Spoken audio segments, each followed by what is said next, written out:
Welcome to Reformed Thinking. This is a space where we try to really closely at theological ideas, at scripture and Christian wisdom. Our goal here is pretty straightforward, to help you gain a clearer grasp of some central truths, the ones that shape how we live and think as believers.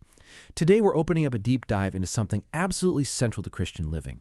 It's a command to confront pride head on. Now, this isn't just like a casual suggestion. It's presented as a core directive. And the idea, particularly as John Piper presents it with such insight, it stems directly from Jesus' own teachings. Indeed, it does. Our focus for this deep dive is going to be on specific parts of Piper's work, especially his examination of Jesus' directive to humble yourself by making war on pride. Our mission today really is to uncover the subtle ways, often hidden ways, pride operates inside us, and then to contrast that with how true humility, the kind Jesus taught, sets us on a fundamentally different path, a much more freeing one. We really hope to help you discern these crucial distinctions, not just, intellectually, but in a way that lets you apply them to your own life. Yeah, absolutely. And we've got a rich array of material to look at, drawing from Jesus's direct warnings right through to his really revealing parables. As we unpack these teachings, I think you'll start to see how pride's many disguises get stripped away, revealing its true nature. And, in that same light, how a life marked by genuine humility brings this unique sort of peace and spiritual flourishing. So yeah, let's get into the heart of it. We should probably start with what our source material calls a direct instruction to humble oneself by actively confronting pride. Like you said, this is far from passive. It calls for diligent, intentional engagement against what's described as a pervasive spiritual adversary. It's not just a call to not be proud, is it? It's more active than that, to actually make war on pride within our own hearts. It sounds like a spiritual battle. That's a key point, definitely. When you look closely at Jesus' teachings, it becomes just abundantly clear that he had this intense aversion to pride, a real deep dislike. His consistent calls for humility, his sharp rebukes against pride's manifestations, they show he saw pride as fundamentally opposed to the way of God's kingdom. Just think about the sheer frequency and the directness of his warnings against it all through the Gospels. It wasn't some minor flaw he mentioned now and then. No, it was a recurrent theme he challenged head on in pretty much every context. And it seems this strong disapproval was particularly sharp when it came to hypocrisy. Our material connects pride as the fundamental basis for hypocrisy, right? Yeah. Noting that Jesus saved his sharpest words for hypocrites. I'm curious, what is it about pride that makes it the very root of hypocrisy rather than just maybe one of its symptoms? That's a really incisive question, because hypocrisy at its core is about pretending, feigning to be something you're not, particularly in moral or religious things. The direct link is that pride powerfully motivates this deception. You see, the proud person deep down craves external validation. They want human commendation more than they want genuine alignment with God's will or truly honoring God. They desperately want to appear righteous or devout or wise in other people's eyes rather than actually being so before God. And this outward show, which is totally disconnected from any inner spiritual reality or truth, well, that's exactly what hypocrisy is. And that deep-seated desire for human applause, that's pride's engine. It's what fuels the whole thing. So it's not just some accidental misalignment between the inner and outer self. It's a very deliberate performance, a calculated act driven by this deep desire for self-elevation in the eyes of others, almost like you said, a spiritual marketing campaign. And Jesus makes this crystal clear with a guiding principle for understanding his stance, a statement that feels almost like a spiritual law of the universe. Whoever exalts himself will be humbled, and whoever humbles himself will be exalted, from Matthew 23:12. This is a recurring teaching from him, isn't it? It pops up a few times. Absolutely. That statement isn't just a nice proverb. It really operates like a divine principle, a kind of spiritual reversal.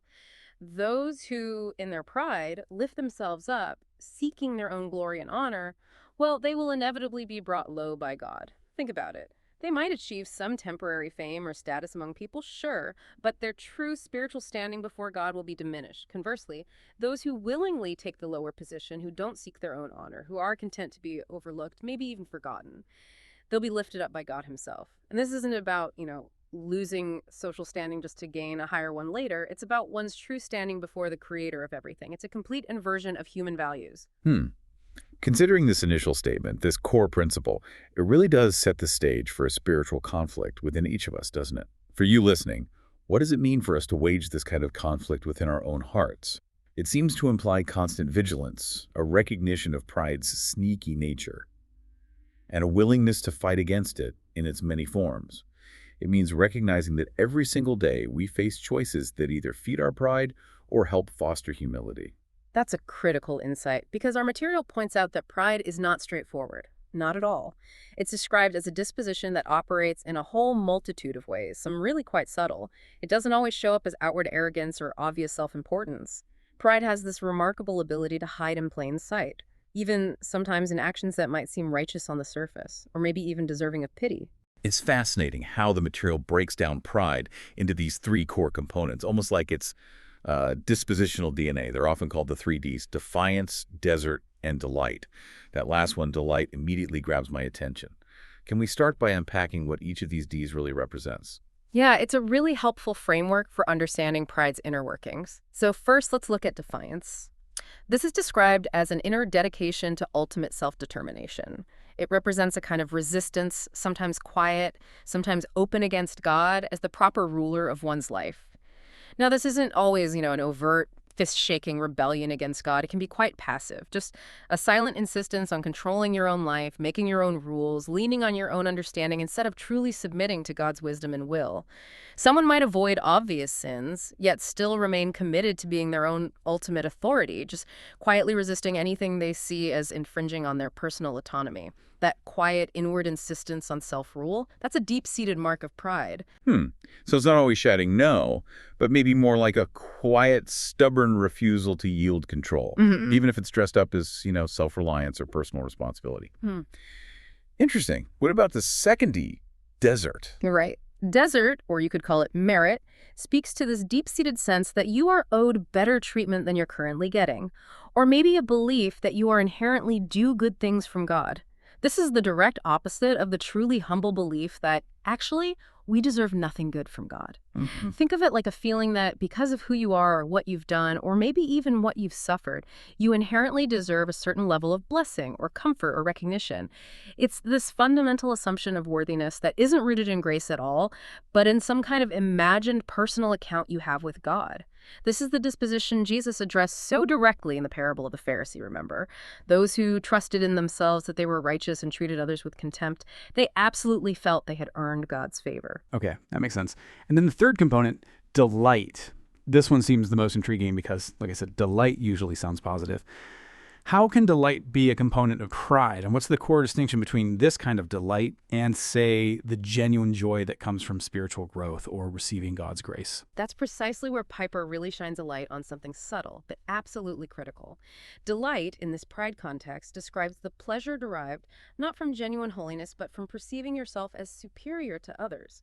This is presented as a central driver of pride, a quiet satisfaction in feeling elevated above those around you.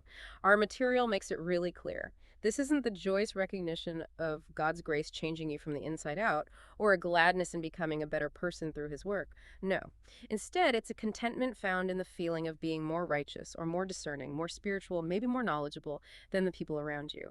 And this kind of delight, paradoxically, it fuels a greater capacity to feel superior, rather than a greater capacity for actual holiness or love.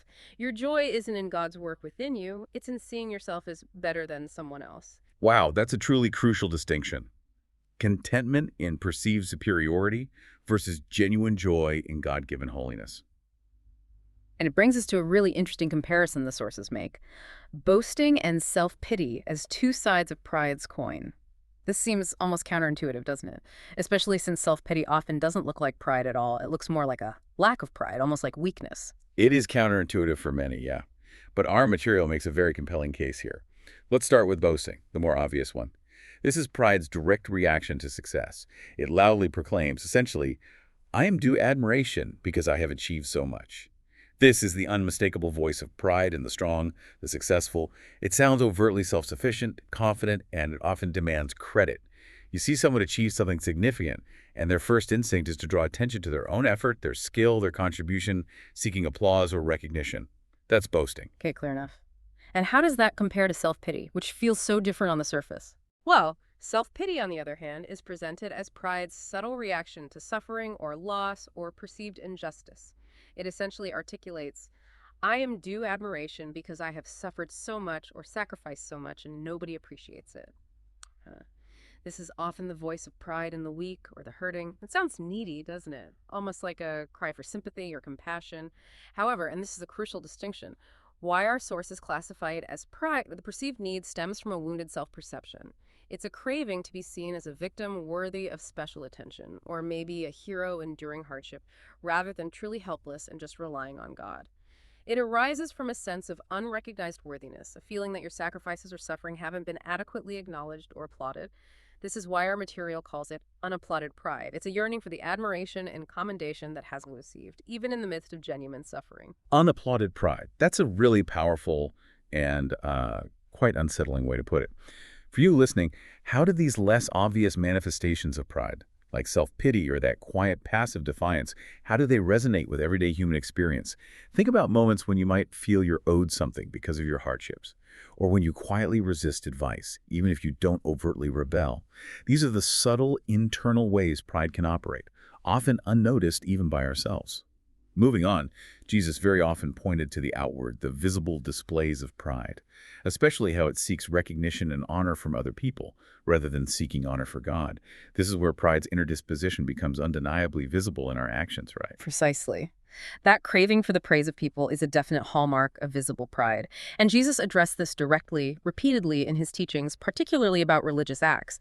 In Matthew chapter 6, verses 1, 5, and 16, he sternly warns against doing acts of charity or prayer or fasting when they are done in order to be seen by them others.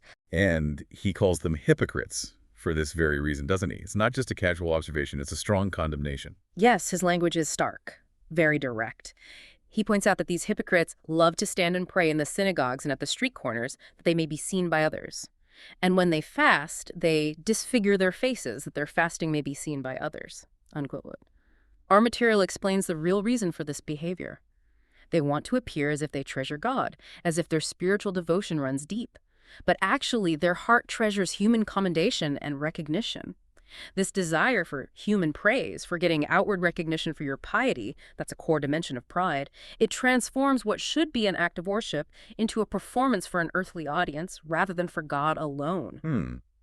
It's interesting how this seems to extend beyond just religious piety, too. It becomes a broader desire for superiority and recognition in society. It's not just about church, but about life in general. It absolutely does. Pride also craves the praise that comes with positions of authority and wealth. Jesus contrasts his disciples' conduct with that of the kings of the Gentiles in Luke 22:25-26. He notes that these rulers delight in being called benefactors, those who do good, who give back, but maybe primarily for the praise it brings them. And Jesus makes it clear, but not so with you. This pursuit of being over or above others because of wealth or power or social standing, it doesn't come from a humble reliance on God's grace. No, it stems from a proud heart, seeking its validation in worldly status and the accolades that come with it. It's that craving to be seen as important or impactful or generous, all for the sake of the perceived self-glory it brings. And then there's the seeking of honor, specific places and titles. That seems especially relevant to his interactions with the scribes and Pharisees of his day. They were really keen on that kind of external validation. Very much so. Matthew 23:67 and Luke 20.46-7 paint this vivid picture of their love for the place of honor at feasts and the best seats in the synagogues and greetings in the marketplaces and being called rabbi by others. To understand this today, imagine someone who insists on being called by their professional title in every single setting, or someone who always needs to sit at the head of the table. The issue here, our material clarifies, it's not the titles themselves or even the places of honor inherently. Rather, it's what you love, what you require, what you desire, what you value in your heart. Pride is just powerfully driven by this longing to be honored by humanity, to have your perceived status affirmed publicly, to be seen as someone of consequence or special standing. This brings us to maybe the most vivid, the most striking example of pride that Jesus uses. It's in a parable, designed to highlight that deep sense of merit and the contempt for others that comes with it. The Pharisee and the tax collector. It's a story designed specifically to hit home for those who thought they were righteous, isn't it? It certainly is. This parable, you find it in Luke chapter 18, starting around verse 9, was told specifically for those who trusted in themselves that they were righteous and treated others with contempt. It's a perfect, almost surgical illustration of how pride manifests through a false sense of merit and looking down on other people. Imagine the scene. Two men go up to the temple to pray. One's a Pharisee, a respected religious leader. The other, a tax collector, despised by pretty much everyone in society. And the Pharisees' prayer is quite famous, isn't it? Yeah. It's often used as the quintessential example of prideful prayer. Indeed it is. The Pharisee stands up, prays loudly, sort of to himself, but really for everyone else to hear. God, I thank you that I'm not like other men, extortioners, unjust, adulterers, or even like this tax collector. I fast twice a week. I give tithes of all that I get. I mean, it's a textbook example of boastful thanksgiving. He's not genuinely grateful for God's grace. He's listing his good deeds. He's contrasting himself with others, especially that tax collector standing nearby, to highlight his own perceived righteousness and self-worth. But our material explains that his thanks, well, it didn't obscure the deep contentment, that inner delight we talked about, that he gained from feeling superior. It wasn't really about God at all. It was about himself. That's the key analytical point. Exactly. His gladness was in feeling superior, not in increased holiness or the sheer grace of God. There is this fundamental difference between a humble gladness in becoming a better person through God's grace, a gladness that points only to God's goodness, and a proud delight in being able to see yourself as superior to others. Pride's gladness isn't found in genuine spiritual growth. It's found in the feeling of elevation, in having a higher perceived status. He wasn't delighted that God had made him righteous. He was delighted that he was righteous and others, well, they weren't. For you listening, think about how this pursuit of outward validation manifests in different ways in our current culture. Where do we see a longing for titles or recognition or perceived superiority today, maybe even if it's not in a religious context? Think about social media and the desire for likes or followers, professional achievements and the need for public accolades, or even just how we present ourselves in daily conversations, maybe subtly trying to appear smarter or more successful than others. These can all be subtle echoes of that Pharisee's prayer. Now, our material reveals a pretty stark, maybe uncomfortable truth about pride. At its core, it lacks compassion. It just does not truly wish good for other people. This is a critical insight because we often associate pride mostly with arrogance or self-importance, but its loveless nature runs far deeper. It affects how we interact with, or maybe fail to interact with, those around us. And Jesus illustrates this powerfully in Matthew 23:4, talking about the scribes and Pharisees again. They tie up heavy burdens, hard to bear, and lay them on people's shoulders, but they themselves are not willing to move them with their finger. How does this specific action, or maybe inaction, demonstrate pride's inherent lovelessness? This passage is so telling, isn't it? It shows a profound absence of compassion, a lack of spiritual discernment when it comes to actually helping people with their obligations, whether those are religious, moral, or just the burdens of daily life. The proud person might set really high moral standards for others, or they might articulate what others should do, but they have no genuine desire to help those who are struggling to meet those standards. They won't lift a finger to lighten the load. Why? Because their motivation isn't truly to help others achieve holiness or freedom. It's often to maintain their own perceived elevated status, maybe even to highlight others' inability to measure up. Think of, I don't know, a manager who constantly assigns hard tasks but provides zero support, or a parent who demands perfection without offering any guidance. It's a kind of spiritual indifference. And part of that indifference, it seems, is a direct result of their desire to maintain their own superiority. Yeah. If other people succeed too much, well, it diminishes their own standing, right? Absolutely. One fundamental reason for this lovelessness is that the proud simply do not wish for others to advance past them. If someone else were to become more righteous or more spiritually discerning or even just more successful in some worldly way, it would directly threaten the proud person's position at the top of their own self-created hierarchy. Their sense of merit, their self-congratulation, it's often tied to others being beneath them. It becomes this subtle competition where the success of others is actually seen as a personal threat. And this connects to a profound misunderstanding of divine grace itself, doesn't it? It goes right back to the source. It truly does. The proud just don't comprehend how God's grace actually enables sinners to progress in holiness without becoming proud themselves. Because they don't really grasp grace in its true unmerited sense, they tend to maintain duties spiritual or otherwise as difficult, maybe even impossible. Why? So that their own sense of merit and their ability to boast in their own achievements can persist. Think about it.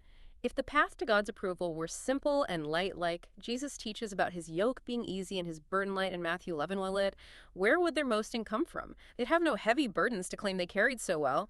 Their spiritual practices, instead of being a response to grace and a means to love, become a means of self-exaltation.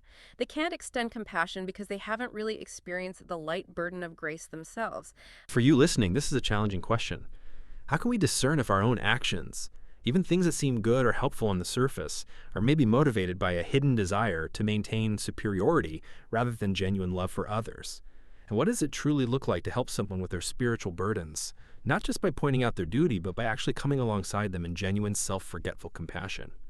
Now, in stark contrast to all of this about pride, Jesus' teachings consistently redirect us towards humility. And humility, we find, is very closely linked with a readiness to serve others. This is the positive, the liberating path he sets before us. Indeed. Our material shows a really close association between humility and servanthood in Jesus' teaching. To be humble is presented as being very much like being a servant. They aren't identical concepts, perhaps, but one naturally, almost inevitably, leads to the other. Humility, as Jesus taught it, results in this joyful willingness to perform lowly acts of service tasks that the proud would just disdain. It's a disposition that makes you ready to, get your hands dirty, to do what's necessary for others without needing credit or recognition or even a thank you. The disciple's spiritual progress is kind of depicted as moving from this profound sense of spiritual poverty to a childlike trust in divine grace. And that trust then naturally produces a heart of servanthood, which results in concrete acts of service towards others. And it all seems to begin with what Jesus called being poor in spirit. That's the very first of the Beatitudes. He states in Matthew 5:3, "Blessed are the poor in spirit, for theirs is the kingdom of heaven." What exactly does it mean to be poor in spirit?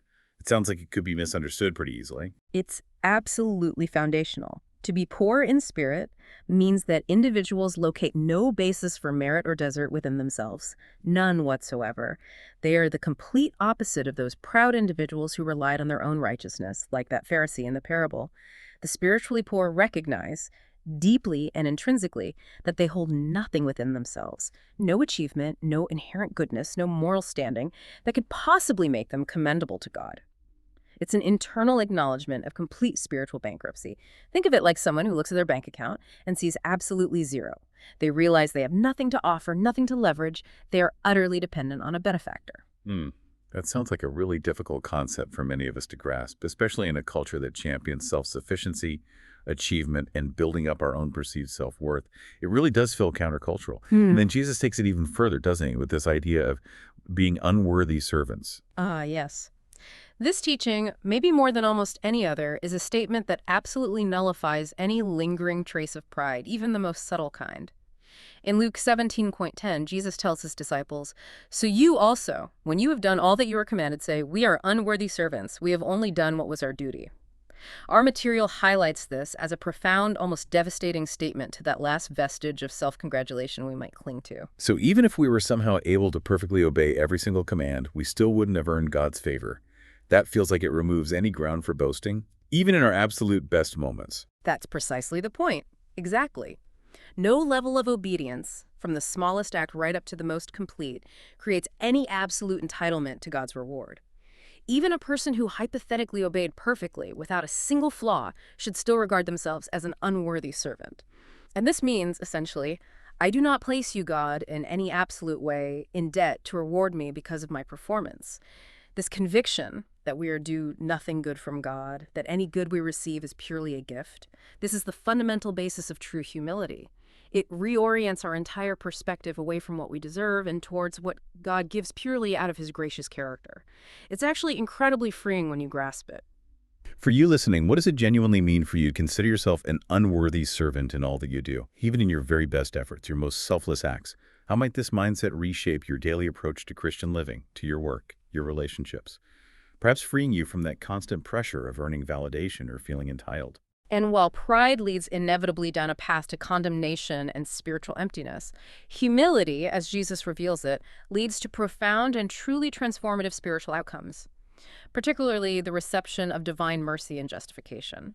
We see this so vividly in the parable of the tax collector, the direct counterpoint to the proud Pharisee.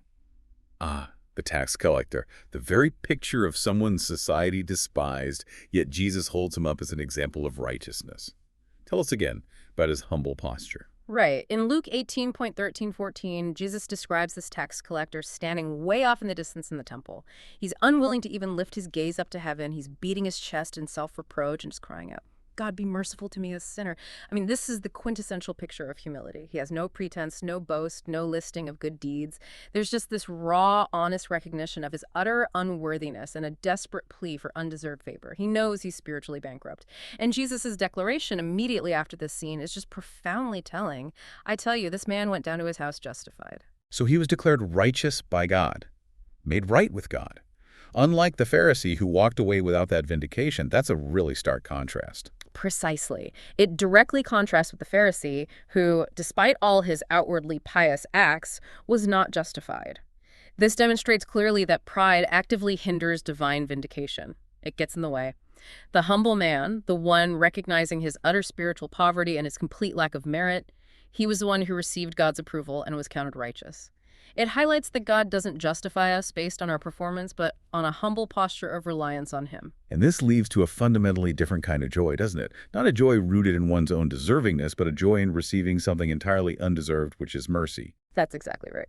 Our material makes it really clear that everything good we receive from God is by mercy. It is entirely 100% undeserved.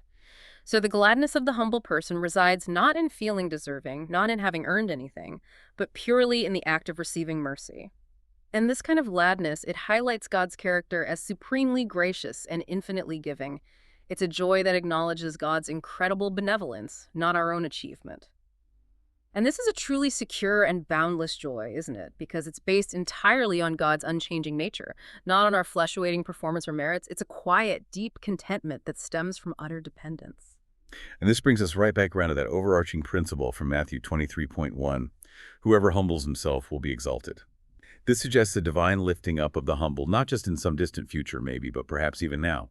Indeed. And this exaltation, it isn't about seeking human praise or worldly fame. It's a divine lifting up by God himself. It speaks to a blessing, an honor bestowed directly by God, perhaps even a deep, ongoing entry into his presence and favor. A presence that the proud, lost in their self-sufficiency, completely miss out on. It really is an inversion of worldly values, where what is low in human eyes is actually high in God's. And this ties directly into the very first beatitude we talked about earlier. Blessed are the poor in spirit, for theirs is the kingdom of heaven, from Matthew 5.3. It's all beautifully connected. Yes, the poor in spirit, those who humbly recognize their utter spiritual destitution. They are truly blessed, for theirs is the kingdom of heaven. This is the ultimate spiritual gift, the ultimate reward for those who recognize their complete reliance on God's grace. It signifies not just some future inheritance, but a present participation in God's reign, a taste of his sovereignty right here and now. Humility, beginning with that recognition of spiritual poverty, truly fosters a childlike reliance on divine grace. And that leads to a heart that is not only ready for service, but also wide open to receive all that God mercifully provides. For you listening, this brings us to a final thought. How does recognizing that everything good we receive from God is by mercy, pure gift, and not by our own merit, how does that reshape our understanding of thanksgiving and joy? What steps can we maybe take to actively seek this kind of humility in our own lives? Perhaps by daily acknowledging our dependence on God and expressing gratitude specifically for his undeserved grace. So we've seen today how Jesus meticulously uncovers pride's many disguises, from the obvious boasting right down to the subtle voice of self-pity, and its deep roots in that quiet defiance against God and a misguided sense of deservingness. It's become clear, I think, that pride always seeks validation from others. It's always performing for human applause. And ultimately, it is a posture that tragically cuts us off from genuine love for others and from the free reception of divine favor. But thankfully, in Jesus' teachings, we also find the way to overcome this pervasive inclination. The clear call to be poor in spirit, to see ourselves as unworthy servants who merely complete our duty and offer nothing of real merit, well, that opens us up to a truly different kind of gladness. It's the gladness of receiving undeserved mercy. And this is the path, the only path, really, to being lifted up by God and finding a true, secure place in his kingdom. So as you go about your week, maybe consider this question. What might be a hidden manifestation of pride in your own heart right now? Perhaps something that looks like strength or maybe even appears as weakness, but is truly a desire for unrecognized merit or human praise. And what might it look like in a practical sense, day to day, to actively make war on that specific expression, turning instead to trust wholly in God's mercy rather than your own deeds or your own perceived worth? Thank you so much for joining us on this deep dive into the profound and I think truly liberating teachings of Jesus concerning pride and humility. We really hope this exploration prompts further contemplation and spiritual growth for you. We look forward to our next deep dive with you. Until then, continue to seek understanding and live out these truths in your daily life. Goodbye for now.